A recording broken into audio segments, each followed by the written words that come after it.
Software as a service, that is the SaaS, it is the third type of cloud service types. Okay.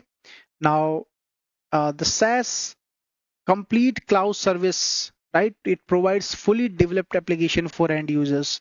They directly provide you the software, basically, I can say. For example, it's email, finance software, messaging applications.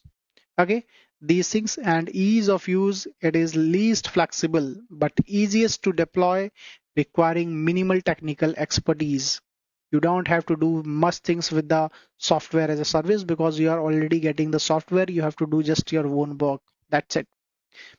The shared responsibility model, cloud provider responsibilities for physical security, data center power, network connectivity, whatever we have discussed in that IS and PAS, everything is going to cover in this cloud provider, make sure, right? And here are responsibilities for the data input, device management, and users access control. That's it, nothing else. So it is one of the very easiest one where you have to work.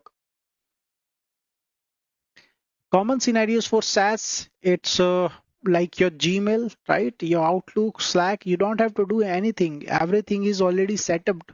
Everything has been set up by the service provider, and you have to just log in and do your own work, right?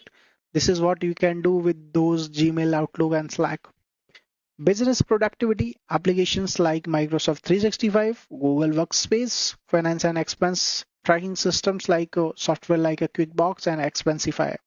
So I hope this is this you can understand that what exactly this software as a service. You don't have to do much things here, but you have to just give your inputs. That's the only thing you have to do.